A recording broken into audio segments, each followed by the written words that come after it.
સો નમસ્કાર મિત્રો, જય હિન્દ, જય ભારત. સો મિત્રો, કાલે 5 વાગે ચાલુ કર્યું હતું, પણ આજે 5:30 ચાલુ કર્યું હતું દોડવાનું, અને 6:15 પૂરું કર્યું છે. લગભગ 4 રાઉન્ડ માર્યા છે, વધારે નથી વાગ્યા આજે. બટ શરૂઆત છે, આજે બીજો દિવસ છે, એટલે ધીરે ધીરે ચાલુ કરશું અને કમ્પ્લીટ કરશું. તો દોસ્તો, ફાઇનલી અત્યારે આવી ચૂક્યો છું ઘરે.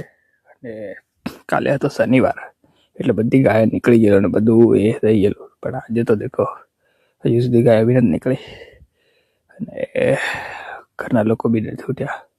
સો અત્યારે બગુ ઉઠીને આવી ચૂકી છે, અને એની જોડે થોડી ઘણી મસ્તી કરી રહીએ. અને બગુ સવારમાં ઉઠીને આવે ને એટલે એકદમ ધૂંધરી પડાક થઈને આવે છે ને, એને હું કેમેરો ચાલુ કરીને એની જોડે મજાક કરી રહ્યો છું, તો એ રોઈ રહી છે. દેખો, હસે પણ છે અને રડી પણ રહી છે, અને મજા આવી રહી છે. મતલબ સવારમાં કંઈક નજારો જ અલગ હોય છે, કારણ કે કોઈ મૂડમાં નથી હોતું ને એની જોડે મજાક કરે તો પછી રડવા લાગે ને અડધો હસવા લાગે, એવું થાય છે. તો બગુ મારી જોડે એવું કરી રહી છે. પછી આપણે લાગી ગયા દંત મંજન માટે, એટલે ઘસવાનું ચાલુ કરી નાખ્યું, કારણ કે આજે સફેદીની મુસ્કાન તો કરી જ નાખવીની છે ને. ફરી આવી ગયા આપણે ચોપડા લઈને ઉપર, કારણ કે બધાને વાંચવાનું છે ને વંચાડવાનું છે. એટલે હું વાંચીશ તો આ લોકો મને જોઈને વાંચવાના છે, એટલા માટે બધાને હું લઈને આવી ચૂક્યો છું ઢાબા ઉપર, અને બધા શાંતિપૂર્વક વાંચી રહ્યા છે, પોતપોતાનું લેસન કરી રહ્યા છે. અને સવારનું વાંચેલું મોસ્ટ ઓફલી બધાને યાદ રહેતું હોય છે, એટલા માટે હું બધાને લઈને આવ્યો છું.